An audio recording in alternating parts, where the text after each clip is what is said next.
본 방송에서 제공하는 투자 정보는 투자 판단에 대한 조언입니다. 방송에서 제공하는 주식의 가치, 가격 상승 및 하락에 대해서는 방송사에서 보장하지 않습니다. 실시간 정보 브리핑입니다. 삼성전자는 오늘 첨단 고대역폭 메모리가 엔비디아 납품을 위한 테스트를 통과하지 못했다는 보도에 대해 다양한 글로벌 파트너들과 HBM 공급을 위한 테스트를 순조롭게 진행 중이라며 특정 시점에서의 테스트 관련 보도는 이미지와 신뢰도를 훼손할 수 있다고 밝혔습니다. 로이터 통신은 이날 복수의 소식통을 익명 인용해 삼성전자의 5세대 HBM인 HBM3E 8단 12단 제품이 지난달 엔비디아의 납품 테스트를 통과하지 못했다고 보도했습니다. 다음 소식입니다. 삼성전자의 전력 소비 문제는 유리기판에서 실마리를 찾을 수 있습니다. SKC 반도체 유리기판 계열사 앱솔릭스가 미국 정부로부터 반도체법에 따른 7,500만 달러 상당의 보조금을 받게 됐습니다. 반도체 소부장중 보조금을 받는 것은 처음으로 앞으로 유리기판 관련주 긴 호흡으로 바라보셔도 좋겠습니다. 세 번째 소식입니다. 하나증권이 LS 일렉트릭의 생산시설 증설을 통한 벼닦기 포트폴리오 강화를 긍정적으로 평가하며 목표 주가를 20만 원에서 25만 원으로 상향 조정했습니다. 북미 초고압 송전 설비 수요 증가에 대응한 설비 투자와 신규 업체 인수 등이 확인된 점이 긍정적이라며 향후 해당 부문의 매출 성장이 빠른 속도로 나타날 것이라며 이같이 밝혔습니다. 마지막 소식입니다. 종이비김 시장 1위인 동원 F&B가 다음 달부터 양반김 전 제품의 가격을 인상합니다. 원초 가격 인상에 원가 부담이 커지자 결국 인상을 결정한 것으로 분석됐습니다.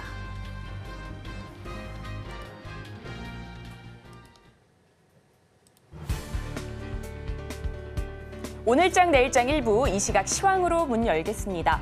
밤사이 뉴욕 증시 다소 부진한 흐름 보여줬습니다. 엔비디아 호실적과 액면 분할 소식에 9% 넘는 급등세 보여주기도 했고요. 또 화장품주 안에서는 엘프뷰티가 호실적 속에 19% 가까운 급등세 보여주기도 했는데요. 이를 제외하고는 다소 어두운 모습을 보여줬습니다. 그렇다면 뉴욕 증시가 왜 이렇게 빠질 수밖에 없었는지 그 부분들 하나씩 살펴보도록 하겠습니다. 먼저 간밤 S&P 글로벌 서비스업 PMI가 발표됐는데 예상보다 훨씬 좋게 결과가 나왔습니다. PMI 지수는 54.8을 기록했는데요. PMI 지수가 50을 넘으면 경기 확장, 이보다 낮으면 경기 위축을 의미하죠. 종합 PMI가 54.8을 기록하면서 미 경제 확장 국면이 가속화됐음을 의미했습니다. 이와 함께 신규 실업수당 청구 건수가 발표됐는데요. 직전주보다 8,000명이나 감소하는 모습을 확인할 수 있었습니다. 이에 따라 뉴욕 증시 고용이 여전히 강하구나라는 것을 확인할 수 있었는데요. 이에 따라 국채금리 상승하는 모습 보여줬고요. 고금리가 장기화될 것이다라는 우려가 커지면서 뉴욕 증시는 3대 지수 모두 하락 마감했는데요. 특히나 다우 지수는 1.5% 넘게 빠지는 모습이었습니다. 이런 뉴욕 증시에 연동되면서 국내 증시 역시 하락 출발했는데요. 이 시각 지수 움직임 코스피 먼저 살펴보도록 하겠습니다. 오늘 코스피 지수 살펴보시면요.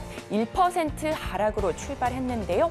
여전히 아쉬운 흐름 이어지고 있습니다. 현재 1.15% 내림세 보여주면서 지수는 2,690선에 걸쳐져 있는 모습입니다. 뚜렷한 주도 섹터를 찾기가 쉽지 않은 가운데 특징 업종으로는 음식료, 화장품, 엔터 등 호실적 부강 업종 강한 흐름 보여주고 있고요. 특히나 오늘 개장 전에 로이터의 보도가 전해졌죠. 삼성전자 HBM 발열 문제로 엔비디아 테스트를 통과하지 못했다라는 내용인데요. 하지만 삼성전자 측은 이에 바로 반박하는 기사를 내기도 했으나 주가는 여전히 부진한 흐름 보여주고 있습니다. 2% 넘게 빠지고 있고요. 반면 SK하이닉스는 보합권 움직임 보여주고 있습니다. 이어서 매매 동향도 살펴보도록 하겠습니다. 오늘 코스피 안에서는 외국인과 기관 동반 팔자세 보여주고 있습니다. 기관은 4거래일 만에 돌아서면서 7,300억 원 넘게 덜어내고 있고요. 외국인은 3거래일 만에 발을 빼는 모습입니다. 현재 2,900억 원 넘게 팔아내면서 지수 하락을 견인하고 있습니다. 반면 개인만이 매수 우위 보여주고 있는데요. 지수를 끌어올리기에는 역부족인 모습입니다. 이어서 코스닥도 살펴보도록 하겠습니다. 코스닥 역시나 오늘 부진한 흐름 이어지고 있는데요. 0.69% 하락으로 출발해 현재는 0.73% 내림세 보여주면서 지수는 840선에 걸쳐져 있는 모습입니다. 미증시 연동되면서 반도체 장비 중심의 약세 이어지고 있고요. 반면 제약바이오 저가 매수세 유입에 강한 흐름 보여주는 가운데 중국의 한한령 해제 기대감 이어지면서 엔터, 미디어, 여행, 화장품 쪽은 강세 보여주고 있고요. 오늘 전력설비, 교육주까지 매수세 들어오는 모습 확인되고 있습니다. 이어서 매매 동향도 살펴보도록 하겠습니다. 코스피와 마찬가지로 외국인과 기관 동반 팔자세 보여주고 있습니다. 7거래일 연속 매수세 보여주던 기관은 8거래일 만에 돌아섰는데요. 현재 140억 원 넘게 팔아내고 있고요. 외국인도 220억 원 넘게 덜어내면서 지수 하락을 부추기고 있습니다. 그런 가운데 오늘 우리 시장에서 검은 반도체로 불리는 김 가격 고공행진 속 관련주 들썩이는 모습 보여주고 있습니다. 김 시장 부동의 1위인 동원 F&B가 내달부터 김 가격을 인상할 것이다라는 소식이 전해졌는데요. 앞서 CJ제일제당과 광천김, 대천김도 가격을 올린 바 있습니다. 평균 인상폭은 10% 후반대에 이를 것으로 예상이 되고 있고요. 이에 따라 동원 양반김의 가격은 100g당 10,000원이 넘어설 것으로 전망되고 있습니다. 업체들은 김 원초 가격이 2배로 오르면서 원가 부담을 호소하고 있는데요. 도매 가격은 지난달 1년 전보다 80% 급증해 한 속당 10,000원을 넘어섰고요. 앞으로도 김 가격은 더 많이 올라갈 것으로 전망이 되고 있습니다. 이와 함께 김으로 만드는 냉동 김밥 역시 수출 호조세 보이면서 이와 관련된 주가들 오늘 장 초반 상한가에 진입하기도 했는데요. 이 시각 관련주 안에서 수산 쪽 흐름은 어떤지 살펴보도록 하겠습니다. 네, 오늘 관련주 안에서 대장주 역할을 하고 있는 것은 CJ 시푸드입니다. 오늘 52주 신고가를 경신하기도 했죠. 상한가에 근접하기도 했는데 현재는 5,000원에 거래되고 있습니다. 이어서는 사조 시푸드도 강합니다. 역시나 장중 24% 넘는 강한 오름세 보여주기도 했는데 현재는 4,665원에 거래되는 모습 포착되고 있습니다. 이상 오늘장 시황 살펴봤습니다. 남은 오후장도 저희와 함께 하시면서 현명한 투자 전략 세워가시기 바라겠습니다. 이상 시황센터 최유정이었습니다.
시청자 여러분 안녕하세요. 오늘을 돌아보고 내일을 준비하는 오늘장 내일장 1부 진행의 백선혜입니다.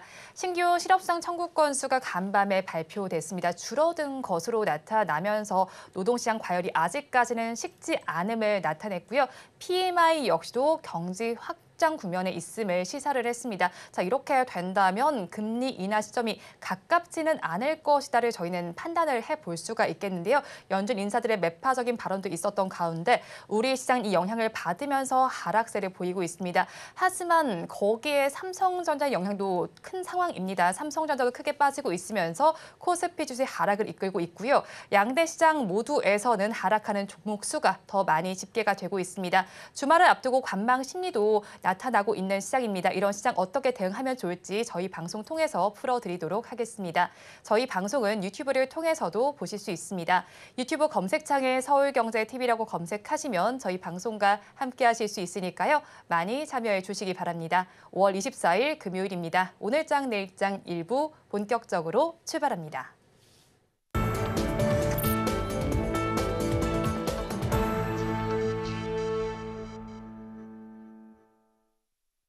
오늘도 두 분과 함께 수익이 될 만한 뉴스를 골라서 전해드리도록 하겠습니다. 헤르메스 스탁 하창환 본부장, 블루드림 리서치 이주현 대표 두 분과 함께합니다. 어서 오세요. 안녕하십니까. 안녕하십니까. 네, 우리 양대 시장 오늘 약세 흐름을 보이고 있고요. 그 안에서는 코스피 시장의 낙폭이 조금 더 크게 나타나고 있습니다. 이 삼성전자 이슈로 인해서 좀 지수가 반응을 하고 있는 겁니다. 로이터 통신의 보도를 삼성전자에서 반박을 하긴 했지만 그럼에도 지금 약세 흐름 보이고 있습니다. 3% 내외에서 지금 주가가 반응을 하고 있는데 자, 앞으로 삼성전자가 헤쳐나가야 할 길이 좀 험난해 보이기도 하는 것 같아요. 어떻게 보십니까? 물론 오늘 그 뉴스가 나오고 나서 좀 시장이 처음부터 좀 흔들리긴 했지만 또 삼성전자에서 이제 좀 오버라든지 이런 것들은 좀 자제해달라는 또 뉴스가 반박 뉴스로 나왔거든요. 그러니까 결과적으로는 뭐 그 부분인 것 같습니다. 그러니까 지금 시장 자체가 HBM을 필두로 워낙 크게 상승을 하고 있다 보니까 과연 그 안에서의 경쟁력을 얼마나 가질 수 있을까에 대한 내용이고 사실상 삼성전자의 이 뉴스가 뭔가 새롭게 나온 건 아니거든요.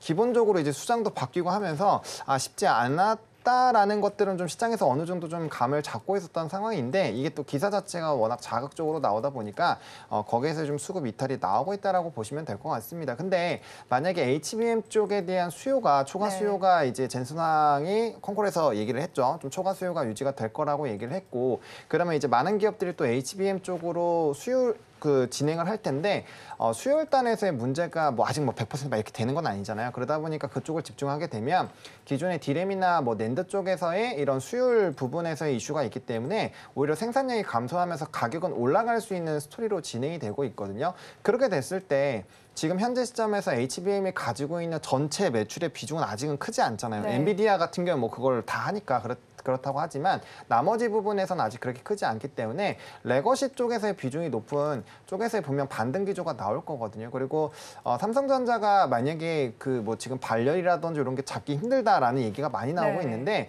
만약에 그런 부분들에서를 잡을 수 없었다라고 한다면 정말 이렇게 긴 기간 동안 디램 쪽에서의 대장 역할을 과연 할 수 있었을까라는 생각을 갖거든요.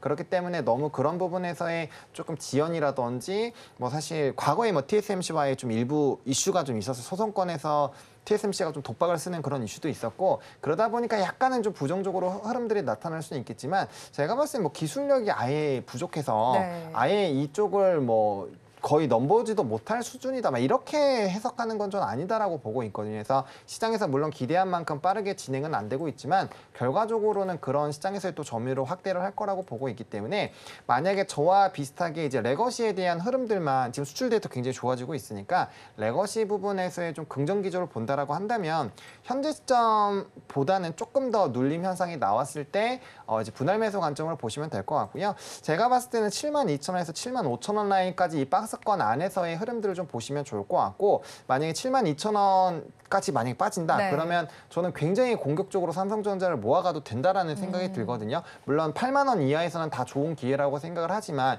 현재 시점에서 이런 부정적인 내용들이 추가적으로 다시 한번 투자 심리를 흔들고 있는 상황이기 때문에 이러한 시점에서 본다면 그런 시나리오로 대응을 한다면 충분히 좋은 결과가 나올 것 같고 너무 어차피 반도체는 지금 우리가 사이클이 왔고 앞으로 여기 수요 단위 늘어나고 계속 실적도 좋아지고 있잖아요. 그런 부분에서 너무 단기적인 관점으로만 해당 산업을 바라보실 필요는 없다라고 생각을 하고 있습니다. 네, 조금 장기적으로 삼성전자 더불어서 반도체 시장을 좀 바라보시면 좋겠고 이 지적된 부분이 뭐 발열과 전력 소비 문제이긴 했습니다. 자, 그러면 이 발열과 전력 소비 문제를 해결할 수 있는 쪽을 바라보는 것도 어떨지 궁금하거든요, 대표님. 뭐 이제 뭐 액틴 냉각 쪽이라든지 혹은 뭐 유리기판 쪽으로 시선을 돌려보는 건 어떨까요?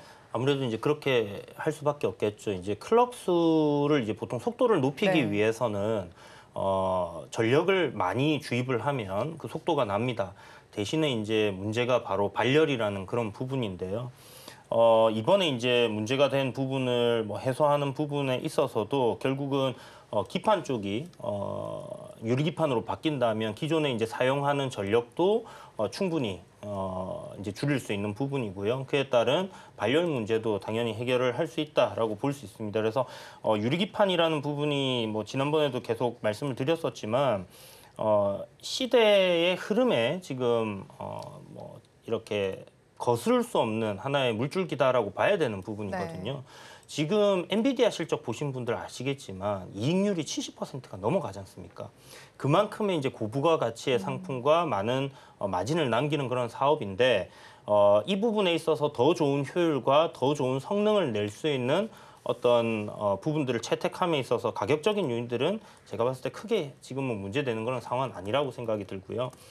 다만 이제 실질적으로 이 유리기판에 있어서 어떤 종목들이 수혜를 입을 수 있는가, 그리고 그런 부분들이 사업적으로 얼마나 진행이 되느냐, 그거는 또 다른 문제라고 생각이 듭니다. 그래서 현재 단계에서는 뭐 SK 쪽에서 가장 빠르게 이제 움직이고 있기 때문에 이게 삼성만 하지는 않을 거예요. 그래서 지금 현재 HBM 관련해서 잘하고 있는 뭐 SK 하이닉스에서 유리판까지 도입해서 만든다고 하면 뭐 발열 이슈도 없는데 거기에다가 효율까지 더 좋아지는, 그래서 경쟁력적인 측면에서는 이제 엔비디아 입장에서는 채널의 다변화를 통해서 어떤 그 단가를 낮추는 부분이라든지 그런 리스크를 좀 줄일 수 있는, 한 군데서 어떤 문제가 생겼을 네. 때 다른 군데서 받을 수 있는 그런 리스크를 줄 수 있는 부분에서는 긍정적이라고 할 수 있겠지만, 어쨌든 지금 입장에서는 HBM3의 SK 하이닉스의 독주는 한동안 더 지속되지 않겠나라는 관점인 거고요. 좀 전에 말씀하신 것처럼 삼성전자의 기술력이 부족하다라고 생각하기보다는 시간의 문제다라고 보는 게 맞는 것 같습니다. 네. 그래서 긴 호흡에서의 뭐 분할 매수 관점으로 삼성전자를 접근한다라면 HBM뿐만이 아니라 레거시 쪽, 그러니까 기존의 어떤 그 반도체 시장의 네. 사이클 상승에 따른 수혜는 분명히 입을 수 있기 때문에 삼성전자 가지신 분들 역시나 긴 호흡으로 보신다면 저는 별 문제 없지 않겠나 이렇게 생각하고 있습니다. 그럼 뭐 신규 접근을 한다면 조금 더 2시간에 두고 바라보는 게 좋을까요? 저는 지금 아니면 지금부터 바로 분할 매수할까요? 네, 지금 가격대 저는 괜찮은 것 같아요. 음. 분할로 내릴 때 이런 것들을 이제 분할 매수하시고요. 네. 올라갈 때 수익을 좀 누리는 관점으로 그렇게 보시면 좋을 것 같습니다. 네, 삼성전자에 대한 투자 의견까지 들어봤습니다. 자, 그리고 AI발하면 가장 먼저 수혜를 받을 것으로 거론되는 쪽이 바로 또 이쪽입니다. 전력 설비 쪽인데 오늘도 지금 상승률 3번째 섹터에 위치를 하고 있는 상황입니다. 자, 그 안에서 이제 살펴보니까 ST 현대일렉트릭이 지금 10% 넘는 급등 양상을 펼치고 있네요, 본부장님. 네. 제가 어제 그 요 변압기 쪽에서 네. 피를 토하면서 PPI 2년 뭐 지금 6년인데 2년밖에 안 됐고 과거와는 다른 이런 상황들을 좀 설명을 드렸는데, 역시나 이제 좀 지금 재생에너지 쪽이 최근에 한번 굉장히 강하게 움직임이 나타났잖아요. 그러면 우리가 도대체 이쪽들이 왜 움직이는지를 생각을 해야 되는 거고, 그만큼 재생에너지에 대한 원래는 대선이나 이런 흐름들을 네. 보시면 트럼프와 이제 바이든이 한번 그 전쟁을 했었던 그 과거의 대선 흐름을 봤을 때 이제 어느 쪽이 이제 비중이 높아지는지 따라서 정말 이 등록폭이 심했거든요. 그 정도로 이제 이런 정책적인 부분에서 영향을 받는데, 지금 대선이 있는데도 불구하고 이런 에너지 쪽이 강력하게 움직임이 나오고 있잖아요. 그럼 그만큼 에너지에 대한 이벤트가 계속 중요해진다라는 거고, 중요한 점은 에너지를 생성하는 쪽이 이벤트가 되게 된다면 공통적으로 되는 게 있어요. 예를 들면 우리가 태양광에서의 이슈를 본다면, 태양광 종목으로만 보면 네. 태양광 이슈가 끝나면 이 테마가 끝나버리잖아요. 풍력도 마찬가지죠. 네. 근데 태양광 에너지를 만들면 초고압 변압기라는 거가 있어야 이 에너지를 보낼 수가 있어요. 풍력도 마찬가지입니다. 원전도 마찬가지예요. 그리고 지금 노 변압기들 워낙 많이 바꿔야 되죠. 그러니까 공통 분모로 이 변압기 쪽이 많이 갈 수밖에 없는 이유가 뭐냐면, 반도체랑 연결되어 있는 거는 AI 데이터 센터 엮이죠. 뭐 풍력, 뭐 이제 태양광 이런 거 원전 전부 다 이제 초고압 변압기로 엮이죠. 그다음에 전쟁 있잖아요. 전쟁 나면은 나중에 황폐화가 되면 할 때 뭐 필요? 인프라 해야 되잖아요. 인프라 해야 돼요. 그리고 사우디 네옴시티 지금 어쨌든 진행되고 있잖아요. 그거 할 때 뭐 해야 됩니까? 에너지 보내야 될 거 아니에요. 네옴시티도 필요합니다. 그러니까 그런 부분으로 본다면 이게 지금 어마어마해요. 그리고 또 신기한 거는 미중 갈등에도 이 변압기 네. 쪽이 이슈가 됩니다. 왜냐하면 과거에는 중국 쪽에 계속 설치량이 지금 늘어나고 있는 추세예요. 25년까지는 변압기가 늘어나지만 26년 이후부터는 중국 외 지역에서 늘어납니다. 근데 거기는 인프라가 설치가 잘 안 돼 있어요. 그러면 해저 케이블부터 다시 만들어야 된단 말이에요. 그러면 그거 만드는 거 다 새롭게 또 지어야 되잖아요. 뭐가 필요한 거예요? 변압기와 전선이 필요합니다. 송배전. 그러니까 그런 것들로 보면은 지금 변압기 산업은 너무 공통적으로 영향을 받는 산업이 많다라는 거예요. 왜? 에너지를 써야 되는 산업이 늘어나니까. 뭐 지금 AI 쪽 뭐 영상이 핫해져도 마찬가지고 로봇이 막 날뛰어도 마찬가지고 변압기가 필요하다라는 겁니다. 그래서 그런 부분에서의 흐름들로 보시면 좀 이해가 쉬울 것 같고 우리나라에서는 HD 현대일렉트릭과 효성중공업이 초대형 변압기 쪽에서 제일 강합니다. 그리고 LS 일렉트릭 같은 경우 미국에 우회한다라는 부분에서 조금의 매력도가 떨어졌었는데 네. 요번에 이제 초과 변압기 회사를 인수한다라고 했죠. LS에서 LS 일렉트릭 지분을 처분을 하고 외부의 자금 조달 없이 이걸 진행하기로 했습니다. 그러다 보니까 이것도 굉장히 저는 큰 호재라고 보고 있고요. 거기에 발맞춰서 증권사에서도 이제 좀 긍정적인 리포트가 나오고 있습니다. 그래서 상당히 좀 매력적이다라고 보고 있고요. 어제도 말씀드렸지만 산업적으로 지금 그런 제가 말씀드렸던 분위기를 다 빼더라도 이게 산업마다 사이클이 있잖아요. 조선업 하면은 헤비테일 산업이고 이게 이제 실적으로 반영되는 데는 2년 반에서 3년 걸리고 이제 인도금액도 4번에서 5번, 많게는 6번에서 나눠서 진행된다. 이런 산업마다의 사이클이 있는데 네. 변압기 사이클도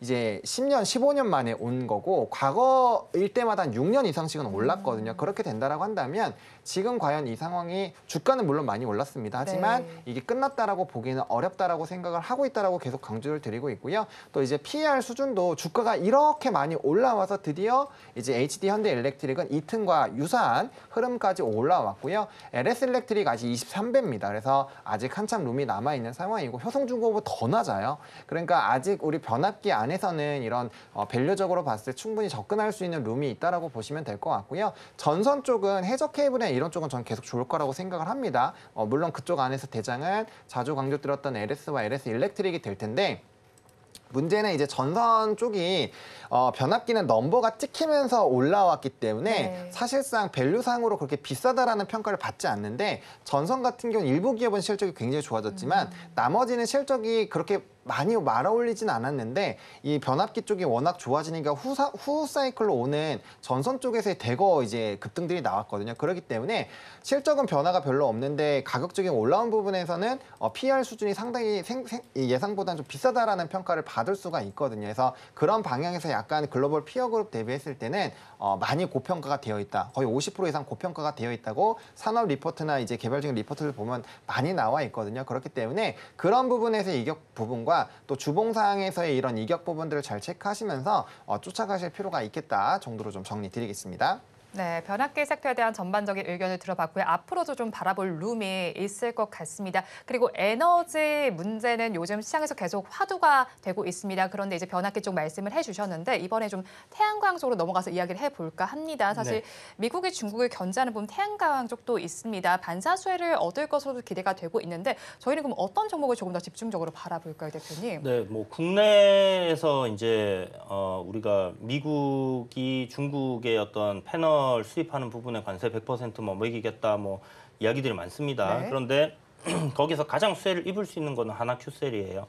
실질적으로 지금 현재 미국에 공장을 짓고 있고 차세대 패널을 만드는 그런 부분에 있어서의 투자가 계속 진행되고 있는 상황이고요.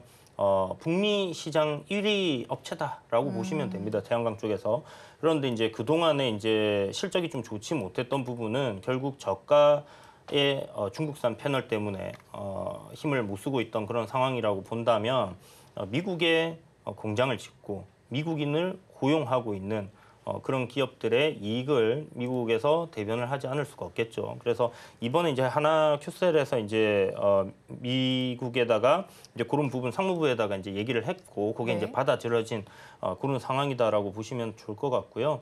사실 이제 태양광 신재생 에너지 쪽은 우리가 이제 뭐 탄소 뭐 제로 뭐 이렇게 얘기를 하면서 기후 변화 때문에 가야 될 길이다 이런 이야기들을 많이 하고 있지만 지금 현재 그 시장에서 가장 핫한 키워드인 AI 쪽에서를 생각을 해본다면요. 굉장히 많은 전력이 필요하다라는 얘기가 나오고 있거든요. 실질적으로 지금 최신 챗GPT에서 나온 어떤 그 GPT-4o를 사용해 보면요.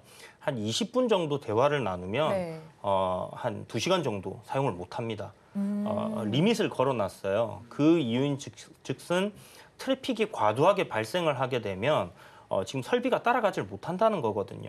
그렇기 때문에 마이크로소프트하고 오픈 챗GPT에서 스타게이트라는 어떤 프로젝트를 통해서 지금 초대형 AI 서버를 만들고 있고 그런 네. 서버들은 지금 계속해서 늘어나고 있는 추세입니다. 그런데 문제는 충분한 전력이 부족한 상황이다 보니까 원전이 대안이 될 거다라는 이야기가 나오고 있지만 사실 원전을 뚝딱 지을 수는 없잖아요. 그리고 그걸 이제 건설하는 데 시간이 걸리고 특히나 뭐 풍력 타워를 짓는 것도 사실 뭐 시간이 어느 정도 걸리는 그런 부분이거든요. 그렇지만 지금 우리가 활용할 수 있는 에너지 발전을 할 수 있는 그런 부분에서 찾아본다라면 태양광 패널 같은 경우는 이 패널을 깔아서 라인을 연결하고 거기에 전력을 공급을 해주는 그런 식으로 간다 했을 때 지금 그 어떤 에너지 생산원보다 빠르게 진행을 할 수 있다라는 장점이 있습니다. 그래서 좀 전에 이야기 드렸던 기후변화에 따른 어떤 그 글로벌적인 정책, 거기에 더해서 지금 AI 수요가 폭발적으로 증가함에 따라서 필요한 전력을 공급해 줄 수 있는 하나의 소스로서 우리가 태양광을 바라볼 필요가 있다라는 부분이고요. 거기에 더해서 이제 중국이 독식을 할 수 있는 그런 상황이었는데 미국이 규제를 해준다라는 부분은 굉장히 큰 호재다라고 볼 수 있겠죠. 그래서 국내 하나솔루션 같은 경우 이제 하나큐셀을 보유를 하고 있기 때문에 뭐 가장 큰 수혜를 입을 수 있을 것 같고요. 뭐 OCI 같은 경우도 이제 태양광 쪽으로 사업을 하고 있기 때문에 네. 뭐 거기서 이제 어제 주가가 좀 많이 올랐었죠. 그런 흐름으로 좀 이해를 하시면 좋을 것 같습니다. 네, 태양광 관련주에도 한번 관심을 가져보시면 좋을 것 같고요. 미국이 중국을 견제하는 분야는 다양합니다. 또 그중에서 조선 쪽도 견제가 나타나고 있는데요. 이런 상황 속에서도 우리나라에서 조선 3사는 1분기에 동반 흑자를 기록하는 모습이 나타났습니다. 슈퍼사이클 기대감도 있는 쪽인데 저희 시선을 이쪽으로 돌려보는 거 어떨까요? 그러니까 조선도 사실 굉장히 좋다고 저는 개인적으로 생각을 합니다. 말씀 주신 것처럼 그 대거 영업에서 이 그 흑자로 된 거는 정말 오랜만에 우리 네. 예전에 차화정 할 때 한 번씩 산업이 정말 휩쓴 적이 있거든요.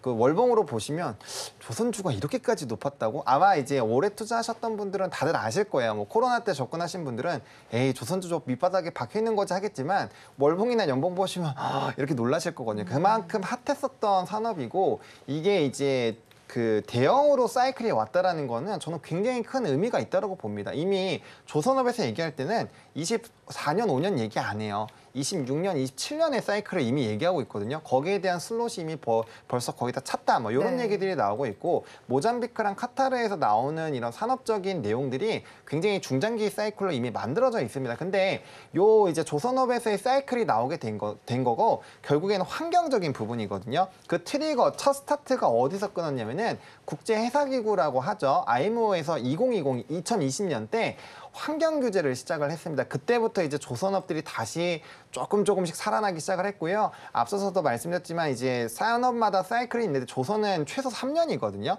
첫 번째 이제 결제하고 만들고 뭐 해서 뭐 중간중간에 뭐 건조하고 하는 동안에 대금을 받지만 이게 마지막에 대금을 제일 많이 받습니다. 그래서 헤비테일 산업이라고 하는데 그런 것들이 반영되기 시작한 게 24년이에요. 그러니까 흑자전이 되기 시작을 한 거예요. 그러면 앞으로 그때 이후부터 막 대규모 수주도 받고 했기 때문에 조선업에 대한 흐름들은 상당히 좋아지는 방향으로 갈 거라는 거죠. 근데 그 흐름이 어디까지? 26년, 27년까지 돋고 꽉 찼다는 얘기가 나오고 있으니까 그런 관점에서 본다면 30년까지 지금 사이클이 열려 있다라는 거거든요. 그러면 우리가 그런 흐름들에 대한 장부가들을 반영하는 과정들이 지금은 굉장히 답답하겠지만 한 1년 뒤, 2년 뒤에 조선업이 많이 올라갔을 때 보면은 그때가 진짜 기회였는데 할 수도 있다라는 거예요. 네. 그래서 산업적으로 조선업이 계속 흘러갈 수 있는지를 보셔야 되고 그렇기 때문에 수주 잔고를 얼마나 잘 채워 나가는지를 보셔야 됩니다. 그래서 저는 개인적으로는 HD 한국조선해양을 좀 상당히 주목을 해보셔야 된다라고 말씀을 드리고 싶은데요.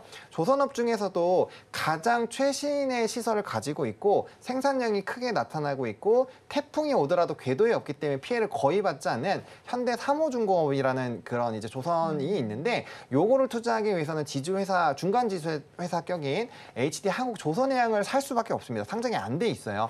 그러다 보니까 수주량이 워낙 좀 높은 상황이고요. 지금 조선 3사 중에서도 HD 한국조선해양이 나머지 두 회사 합친 것보다 더 많이 돼 있습니다. 그러니까 네. 수주가 굉장히 많이 되고 있고요. 최근 3년 동안의 흐름을 보시더라도 재생에너지선, LNG선이나 우리가 암모니아선을 지금 굉장히 집중을 하고 있거든요. 거기에서 57% 이상을 HD 한국조선해양이 다 쓸어가고 있습니다. 그러니까 그만큼 수주 부분에서는 압도적이라는 거죠. 물론 MRO 시장이라든지 해양 플랜트라든지 이런 부분들이 하나오션이라든지 삼성중공업의 모멘텀으로 작용을 할 수 있지만 HD그룹도 그거 아예 안 하지도 않을 거고 거기가 돈이 된다고 한다면 또 이제 진입을 열심히 할 거거든요. 근데 저는 기본적으로 조선업에 대한 이런 사이클한 환경 규제에 따른 이런 배들이 ABCD 2등급을 받기 때문에 운행이 힘들다라는 점, 그래서 선박을 계속 교환해야 되는 부분에서 사이클이 제일 크다라고 생각을 하고 있습니다. 그렇기 때문에 그런 부분에서 본다면 단연 수주를 잘 받고 있는 기업으로 보셔야 될 것 같고요. 그게 이제 앞에 설명드린 것처럼 HD 한국조선해양이기 때문에 조선업에 대한 중장기 플랜도 저는 굉장히 긍정적으로 보고 있고요. 그 안에서는 수주 흐름들이 가장 좋은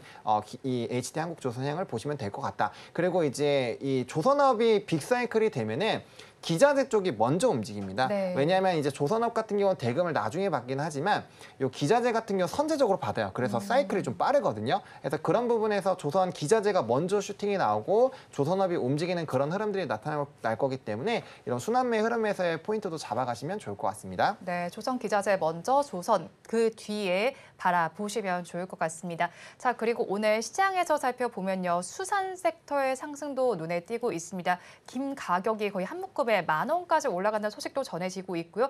여기서 또 수혜를 받을 수 있는 김밥이겠습니다. 냉동 김밥과 관련해서 우양이 지금 주목받고 있는데 냉동 김밥을 만드는 유일한 상장사라는 부분이 부각됩니다. 네. 지금 오늘 상승 흐름을 보니까요. 상한가까지도 도달했다 지금 윗골이 좀 길게 달고 있는 흐름이 나타나고 있거든요. 우양의 상승 오늘 반짝에 그치는 걸까요? 이거 조금 더 지켜봐야 되는 네. 부분이라는 생각이 드는데 이게 어떤 그 인플루언서들을 통해서 김밥이라는 부분이 이제 북미 쪽에 많이 알려지게 됐고 네. 이런 부분에서 이제 인기를 좀 얻고 있다라는 관점으로 본다라면 글쎄요, 이 김밥 먹어보신 다들 이제 한국 사람들은 김밥을 안 네. 먹어본 사람이 없을 겁니다, 그죠? 간편하게 먹을 수 있고 안에 이제 재료를 어떻게 넣냐에 따라서 다양한 또 김밥들이 나올 수 있지 않습니까? 그래서 뭐 한번 먹어보고 이게 이제 물린다든지 이럴 가능성이 좀 적기 때문에 이런 부분들이 결국은 좀 반짝하고 트렌드로 끝나지는 않을 가능성이 높다. 그러면 실질적으로 그 어떤 식품을 이제 판매하는 입장에서는 매출의 증가 효과 계속해서 좀 이어질 수 있겠다라는 관점으로 본다면 주가는 이런 모멘텀적인 부분에 따라서 일시적으로 급등이 나왔지만 네. 이후에 실적이 받쳐주는 흐름으로 간다라고 했을 때는 추가적인 상승 흐름도 좀 이어질 가능성이 높지 않겠나라고 생각할 수 있을 것 같고요. 우양하면 사실 냉동 김밥보다는 핫도그거든요. 네. 그 우리나라 이제 미국 같은 경우는 핫도그 하면 빵에 소세지가 들어가는 그런 핫도그지만 네. 우리나라 같은 경우는 이제 중간에 소세지가 들어가고 밀가루 반죽이 입혀져 있는 그 핫도그지 않습니까? 요게 해외에서 굉장히 인기를 끌고 있어요, 역시. 요것도 이제 인플루언서들이 한번 이렇게 딱 해가지고 먹방을 해준다든지 이렇게 될 경우에는 또 뜰 수 있을 것 같은데 중요한 건 이제 우양의 주가가 오늘 이제 급등이 나오면서 52주 신고가를 갱신했다라는 부분이고요. 월봉을 보시게 되면 역사적인 신고가도 갱신할 가능성이 좀 높습니다. 다만 실적적인 부분이 따라오는 것은 아직까지 현재 뭐 숫자적으로 보여주는 부분이 나올 수는 없겠죠. 그래서 향후 어떤 그 매출이 잘 나올 거다라는 그런 기대감으로 움직이고 있다라는 점에서 지금은 좀 트레이딩 관점으로 보시고요. 이 종목이 좀 많이 내려왔는데 네. 어떤 그 냉동 김밥이라든지 핫도그라든지 이런 부분이 북미에서의 수출이 계속 좀 잘 되고 있다. 이런 부분들을 좀 살펴보시면서 접근하시는 게 좋을 것 같습니다. 네, 우양 지금 당장은 트레이딩 관점으로 보시고 앞으로 숫자가 찍히는지 여부를 살펴보시면 좋겠습니다. 그리고 한한령 해제 기대감도 있습니다. 저는 여기에서 면세 섹터도 바라봐야 된다는 생각이 들긴 하는데 일단 강보학과 정대 오늘 섹터는 시장은 반응하고 있지만 사실 오르는 종목은 거의 글로벌 텍스프릭이 유일하다라고 봐야 될 것 같아요. 5%대 강세가 나타나는데 사실 오늘 나온 소식을 보면 이게 오를 이슈가 맞는지 하는 생각이 들거든요. 네, 일단은 프랑스 쪽에 대한 이슈로 사실 하한가를 맞았고요. 전체 매출 비중에 대한 흐름을 계산을 해보더라도 하한가를 맞는 시점에서는 이미 밸류적으로는 다 반영이 되고도 남았다라는 평가가 많았습니다. 그러다 보니까 해당 부분에서의 좀 이 이슈가 명확하게 결론이 지어지는 거랑 안 되는 거는 좀 차이가 있거든요. 네. 근데 이제 악재가 명확하게 오픈이 됐고 회사의 이런 대응 전략들이 나왔기 때문에 그런 부분에서 움직임이 나왔다라고 보시면 될 것 같습니다. 사실 만약에 그 프랑스 법인에 대한 정지가 없었으면요. 화장품들보다 더 많이 아마 글로벌 텍스프리가 상승을 네. 했었을 겁니다. 왜냐하면 일매출도 역대 최대치가 나오고 있었던 상황이고요. 올리브영의 단독 사업자로서 가장 많은 수혜를 받을 게 결국에는 이제 글로벌 텍스프리였다라는 거죠. 그러니까 올리브영 관련된 H&B 쪽에서 매출이 대박이 나는 기업들이 그런 수혜를 대부분 올리브영이 가져갈 수 글로벌 텍스프리가 가져갈 수 있었던 그런 상황인데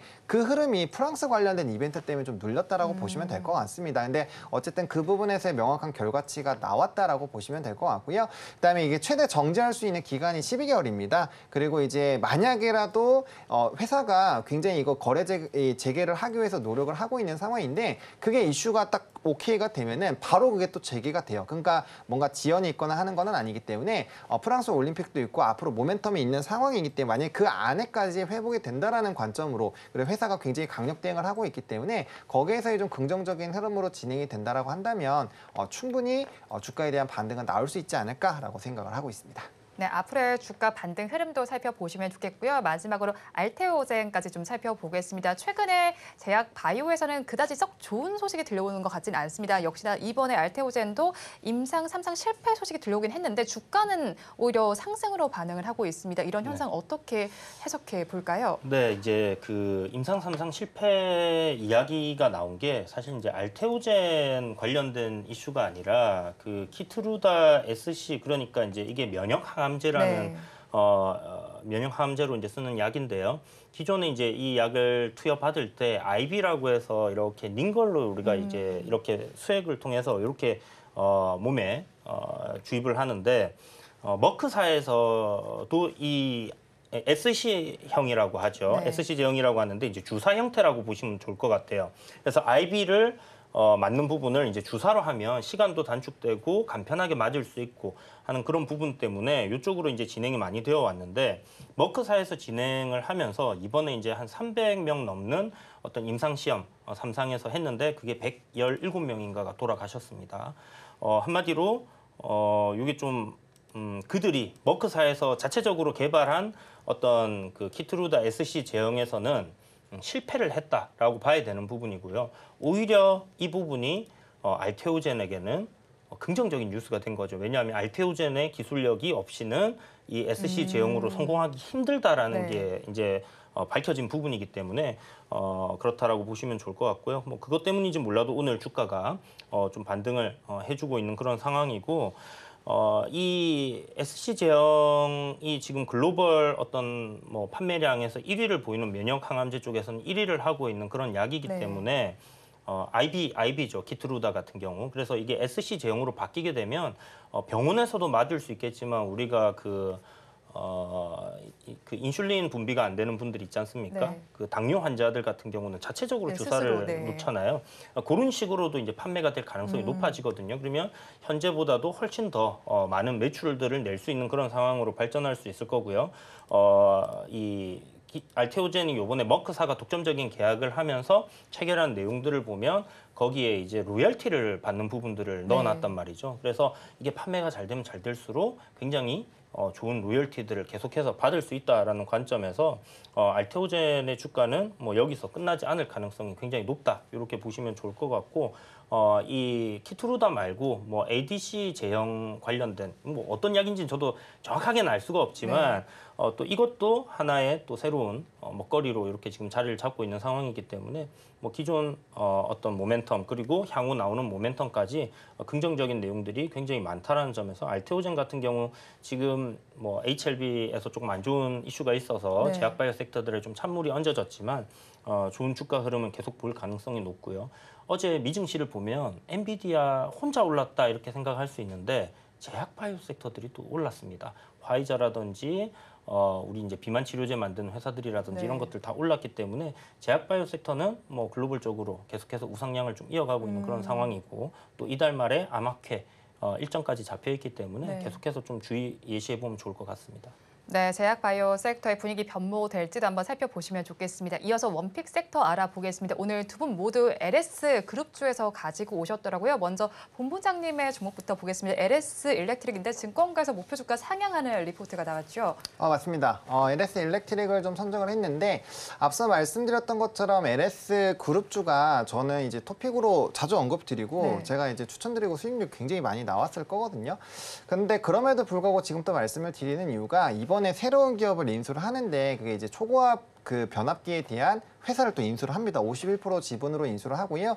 그다음에 이제 지분을 매도해서 이제 블록딜을 한 다음에 인수하는 부분에서 너무 걱정하실 필요가 없는 게 원래 LS 그룹 자체가 LS가 회사를 가져가는 걸 굉장히 좋아합니다. 그래서 이제 지배 구조를 좀 공부해 보시면 대부분이 지분 100%를 갖고 있거나 99%를 갖고 있거든요. 그래서 그런 부분에서의 문제는 크지 않다라고 보시면 될 것 같고 또 이제 글로벌적으로 수요가 워낙 늘어나다 보니까 캐파 부산 쪽에 이제 캐파 증설도 진행을 하고 있거든요. 그러면 이제 이 변압 쪽에서 굉장히 잘하고 있었던 부분에서 송전까지 확대를 하는 부분들도 굉장히 매력적으로 보이지만 거기에다가 이제 좀 초과압 부분에서 이제 우회해서 제가 진출한다고 말씀을 드렸잖아요. 그런 부분들이 이제 HD 현대 일렉트릭이나 효성중공업 대비했을 때 조금 안 좋은 방향으로 인식을 됐었던 부분에서의 단점도 보완을 해놓은 상황이기 때문에 이런 상황이라면 LS그룹주가 지금 구리부터 해서 전기동까지 수직 계열화가 되어 있고 해적 케이블까지 다루는 우리나라에서 두 개 회사 중에 하나거든요. 그러면 그 해적 케이블 쪽도 갖고 있고 구리 가격도 연동이 되어 있고 이제 변압기 쪽에서도 초과압까지 가져간다라고 한다면 거의 지금 그룹주 자체가 굉장히 강해질 수밖에 없는 상황이다라고 보시면 될 것 같습니다. 그래서 그런 부분에서 충분히 목표 주가 상향 이해가 되고 있는 상황이고요. 뭐 주봉상으로 단기적인 좀 이격이 많이 벌어져 있다 보니까 그 부분이 조금 부담스럽긴 하지만 지금의 이런 기대감들 그리고 앞서 말씀드렸던 굉장히 다양한 산업군들과의 공통 분모를 가지고 있는 상황이라면 충분히 이격 좁혀 나가면서 또 상승이 나올 것으로 보고 있습니다. 그래서 저도 1차적으로는 증권가에서 얘기했었던 목표 주가 25만 원을 똑같이 제시를 드리겠지만 저는 추가적인 상승력이 더 있다라고 생각을 합니다. 앞서 말씀드렸던 것처럼 HD 현대일렉트릭 같은 경우도 제가 4만 원부터 계속 말씀을 드렸는데 글로벌 피어 그룹 대비했을 때 그리고 HD 현대일렉트릭의 PER과 대비했을 때도 지금 LS 일렉트릭 같은 경우는 PER 룸이 10배 이상이 남아있거든요. 그러면 주가의 상방이 현재의 주가에 대비했을 때 40%에서 50% 정도 더 올라갈 수 있다고 기본적으로 보실 수 있고요. 그룹별 시너지까지 붙이시면 프리미엄이 또 붙을 수가 있거든요. 그래서 상방 자체는 전 지금보다 훨씬 더 높아질 수 있다고 보고 있는 상황이고요. 다만 이제 손절 라인은 조금 잘 지켜주셔야 되는 게 이게 이격이 아까 좀 벌어져 있다라고 말씀을 드렸잖아요. 그러면은 내가 이제 너무 고점에서 포지션을 잡는다라고 했을 때 이제 추세가 단기적으로 무너졌을 때는 조금 대응을 하셨다가 다시 주우시는 게 좋기 때문에 손절 라인은 17만 5천 원 말씀을 드리겠습니다. 네, LS 일렉트릭에 대한 투자 의견 들어봤고요. 그리고 이제 대표님께서 가지고 오신 종목의 경우에는 블룸 에너지의 수혜주로 거론이 되고 있는 LS 머트리얼즈입니다. 네. 어떻게 좀 판단하실까요? 앞서 이제 이야기 드렸던 신재생 에너지에서 우리가 신재생 에너지를 만약에 그 AI의 전력 수급을 위해서 확대를 한다. 뭐 기존에 일단 정해져 있는 어떤 정책들이 있을 겁니다. 그런데 AI 전력 수급을 위해서 좀 더 빠르게 진행을 한다라고 했을 때 이 신재생 에너지는 그냥 뭐 깔아놓고 전선 연결해서 사용처에다가 연결해 준다고 쓸 수 있는 게 아니라 생산을 해놓고 저장을 했다가 이렇게 뭐 우리가 실질적으로 사용하는 곳에 이렇게 활용할 수 있도록 이렇게 보내줘야 되는 그런 중간 단계를 거쳐야 되거든요. 그게 바로 전고체 배터리라고 이렇게 보시면 될 것 같고요. 이제 연료 전지라고 하죠. 그래서 수소 관련 종목들이 최근에 좀 강하게 움직임이 나와줬고 말씀하셨던 이제 블룸 에너지 부분이 이제 SOFC, 그러니까 이제 고체 연료 전지 관련된 사업을 하는 회사인데요.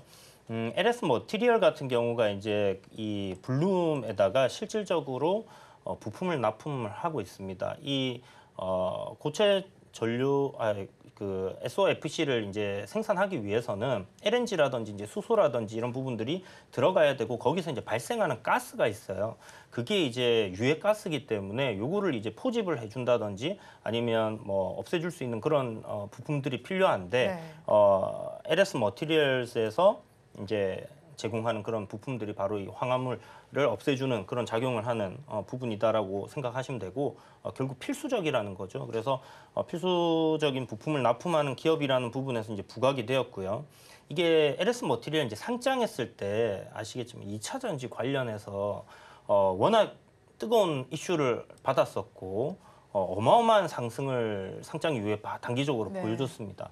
한마디로 주가가 굉장히 강한 흐름들을 보여줬던 그 기업들이 있기 때문에 지금 현재 주가가 다시 상장했을 때 이제 그 가격단으로 내려와서 박스권을 한동안 이렇게 만들어 놨는데 어제 그 이슈로 인해서 지금 강한 상승을 보여줬거든요. 그래서 추세를 다시 한번 상방으로 돌리는 그런 흐름이 만들어지고 있고 주가는 이전에 강했던 종목들이 사람들 내리에 강하다라는 인식이 남아있기 때문에 보통 수급이 그런 쪽으로 좀 쏠리는 경향이 있습니다. 그리고 실질적인 블룸의 수혜주를 우리가 찾는다라고 했을 때는 LS 머티리얼스를 빼놓고 이야기할 수가 없습니다. 그래서 저는 뭐 이 AI의 전력에 대한 어떤 모멘텀이 계속된다라고 했을 때 신재생 에너지의 상승과 함께 결국은 이 SOFC 관련 종목들이 상승하는 흐름들이 계속 이어질 거다라고 생각이 들고요.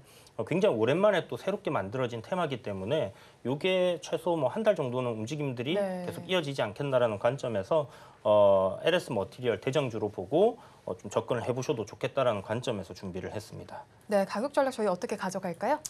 네, 이게 제가 생각했을 때보다 조금 많이 올라오긴 했어요. 그런데 오늘 음봉 도지로 마감을 할 경우에 접근을 한다라고 생각을 해보시면 좋을 것 같고요. 금요일장입니다. 그래서 오후장에 또 하락이 또 나올 수 있겠죠. 그래서 종가쯤 매수를 한다 생각하시고요.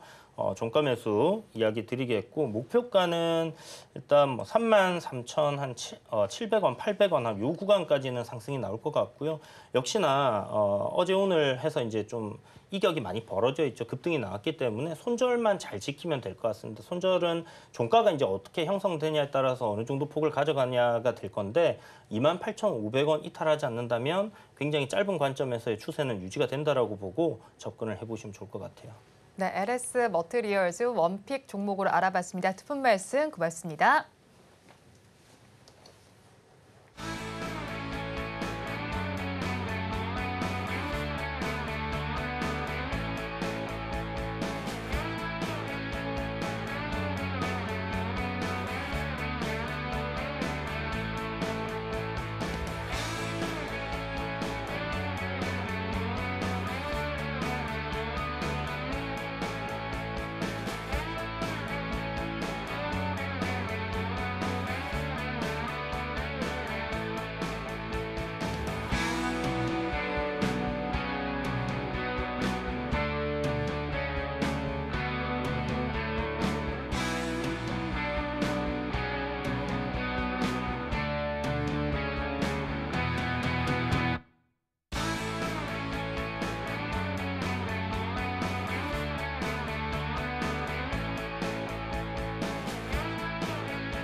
간밤 미증시 연동되며 국내 증시 다소 아쉬운 흐름 이어지고 있습니다. 이러한 상황 속에서도 강하게 부각되는 종목들 골라보고 싶으시다면 매일 아침 서울경제TV AI 세나의 포착 종목들 확인하시고 전략 세워가시기 바라겠습니다. 그렇다면 세나가 오늘 포착한 종목들 하나씩 열어보도록 하겠습니다. 먼저 첫 번째 종목은 LS 머티리얼즈입니다. 앞서 대표님께서 원픽 종목으로 가져와 주신 종목이죠. 점수 살펴보도록 하겠습니다. 수급은 75점 받았고요. 신호강도와 차트는 70점 기록한 가운데 모멘텀은 65점, 실적은 60점 받으면서 총 종합 점수 68점으로 트레이딩 가능하다라는 것을 확인할 수 있었습니다. 미국 블룸에너지의 주요 부품 공급사라는 사실이 부각되면서 이목이 쏠리고 있는데요. 지난해 SK퓨얼셀의 SOFC 부품 1차 협력사로 선정되며 기대감 커지고 있습니다. 그렇다면 오늘장 흐름은 어떤지 하나씩 살펴보도록 하겠습니다. 네, 오늘 장중 2% 넘게 하락하기도 했는데요. 이후 개인의 매수세 속에 견조한 움직임 확인되고 있습니다. 현재 0.67% 올라주면서 3250원에 거래되고 있습니다. 이어서 다음 종목도 열어보도록 하겠습니다. 다음 종목은 SK오션플랜트입니다. 신호 강도는 75점 기록했고요. 수급과 차트, 모멘텀은 70점 받은 가운데 실적은 65점으로 총 종합 점수 70점으로 스윙 가능하다라는 것을 확인할 수 있었습니다. 지난 1분기 예상치를 하회하는 실적을 내놓으면서 다소 아쉬운 흐름 보여줬는데요. 하지만 증권가에서는 2분기에 특수선 매출이 증가하고 하반기 해상풍력 매출도 상승세를 그릴 전망이라고 밝혔습니다. 또 이와 함께 정책적인 모멘텀에 추가 수주 기대감도 더해지고 있는데요. 이 시각 흐름은 어떤지 살펴보도록 하겠습니다. 네, 오늘 2% 넘는 하락으로 출발을 했는데요. 이후 상승 반전에 성공하기도 했지만 다시금 빠지고 있습니다. 현재 1.78% 빠지면서 15,440원에 거래되고 있습니다. 이어서 다음 종목도 열어보도록 하겠습니다. 다음 종목은 SM입니다. 신호 강도와 수급은 70점 받았고요. 실적 역시나 70점 기록한 가운데 차트와 모멘텀은 65점으로 총 종합 점수 68점 받으면서 트레이딩 가능하다라는 것을 확인할 수 있었습니다. SM 소속 걸그룹 에스파가 오는 27일 활동을 시작할 예정인 가운데 다음 달에는 보이그룹 라이즈가 출격해 실적 개선을 할 예정으로 이어지고 있는데요. 이에 따라 투자자들의 기대감도 더해지고 있습니다. 전일에는 11% 넘는 강세로 장을 마쳤는데요. 오늘장 흐름은 어떤지 살펴보도록 하겠습니다. 네, 오늘은 변동성 강한 모습입니다. 91,800원까지 오르기도 했다가 89,500원까지 떨어지기도 했는데요. 현재는 보합인 91,800원에 거래되고 있습니다. 이렇게 세나가 포착한 종목들 살펴봤습니다. 마감 후 자세한 전략은 6시 30분에 방송되는 온트레이딩 AI를 통해 세워가시면 좋을 것 같습니다. 이어서 오늘장 내일장 일부의 핵심입니다. 삼성전자는 눌림시 분할 매수 전략이 유효하겠고요. 에너지에 관련해서 신재생 에너지와 변압기 동반 성장 기대되고 있습니다. 변압기주 높은 위치지만 여전히 밸류 매각은 부각이 되고 있습니다. 본 방송에서 제공하는 정보는 투자 판단에 대한 조언일 뿐 해당 주식의 가치와 수익률을 보장하지는 않습니다. 오늘장 내일장 일부에서 준비한 순서는 여기까지입니다. 저희는 잠시 후 2부로 돌아오겠습니다.